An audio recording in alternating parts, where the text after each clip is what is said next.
Assalamualaikum warahmatullahi wabarakatuh. Hai semuanya, jadi kami akan membahas sebuah jurnal yang berjudul Engineered Plants Provide a Photosynthesis Platform for the Production of Diverse Human Milk Oligosaccharides.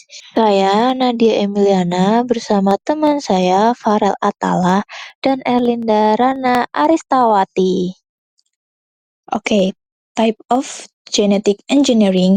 Pada jurnal ini membahas engineering Nicotiana betamiana, yaitu sejenis tanaman tembakau yang prosesnya dilakukan dengan pendekatan bioteknologi tanaman dengan cara menyuntikkan strain Agrobacterium tumefaciens ke dalam daun tanaman.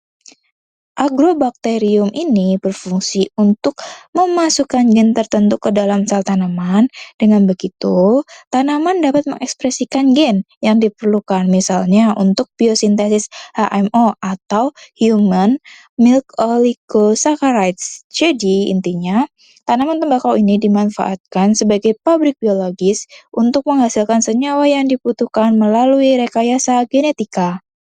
Oke, selanjutnya, tujuan dari penelitian ini yaitu untuk memberikan solusi terhadap keterbatasan produksi HMO skala besar, karena selama ini produksi HMO dengan menggunakan mikroba masih sulit untuk dicapai. Dari penelitian ini ditemukan bahwa tanaman memiliki potensi untuk memproduksi HMO dalam jumlah besar dan biaya yang lebih rendah. Jadi, penelitian ini berfokus pada pemanfaatan tanaman sebagai alternatif yang lebih efektif dan ekonomis dibandingkan metode sebelumnya. Oke, lalu yang selanjutnya, does it have any negative effects atau apakah penelitian ini memiliki dampak negatif? Jawabannya iya. Dan beberapa efek negatifnya itu yang pertama adalah non-natural compositions, such oligosaccharides with structures that have never existed naturally can be formed due to metabolic engineering. Maksudnya di sini adalah oligosakarida dengan struktur yang belum pernah ada secara alami dapat terbentuk karena adanya rekayasa metabolisme yang terjadi pada tanaman tersebut. Oleh karena itu, mungkin saja molekul ini berdampak positif bagi kita sebagai memiliki fungsi baru, atau mungkin malah sebaliknya, dia memiliki dampak atau menimbulkan risiko yang buruk bagi kita seperti dampak kesehatan. Lalu efek negatif yang kedua yaitu adalah biological and ecological risk. The release of transgenic plants into the environment needs to be carefully monitored because of concern that horizontal gene transfer or unexpected ecological interaction will occur.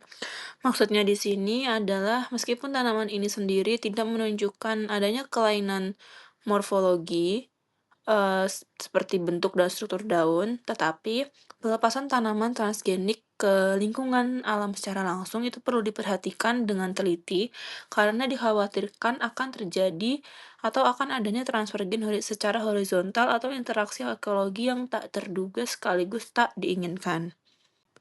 Kemudian efek negatif lainnya yang dapat ditimbulkan dari penelitian ini adalah low product stability atau kestabilan produknya masih rendah. Karena walaupun ekspresi transien dapat menghasilkan HMO dengan jumlah banyak, tetapi tanaman transgenik yang sudah stabil atau dengan kata lain yang benar-benar membawa gen HMO secara permanen itu masih dalam jumlah kecil.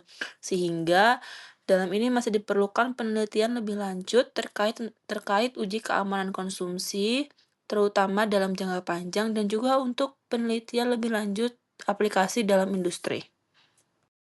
Oke, selanjutnya saya mau membahas has it been developed. Currently, research on Nicotiana betamiana plant is only at the proof of concept. Artinya, penelitian tentang tembakau ini baru dalam tahap penelitian teman-teman. Apalagi jika dalam industrial application atau aplikasi industri itu masih belum, karena penelitian berlanjut tentang efek ke manusia tuh apalagi dengan jangka panjang masih sangat dibutuhkan. Jadi untuk saat ini masih dalam tahapan konsep dan belum untuk tahapan industri. Dan selanjutnya yang terakhir, saya mau membahas tentang pendapat kelompok kita. Menurut kami, penelitian ini sangat berpengaruh dalam perkembangan teknologi, terutama dalam ketahanan pangan, karena memberikan solusi yang berkelanjutan.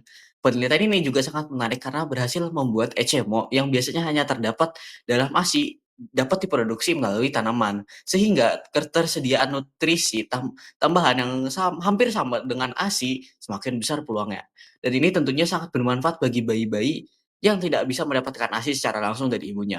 Namun, penelitian ini juga masih dalam tahap laboratorium dan belum teruji soal keamanannya untuk konsumsi.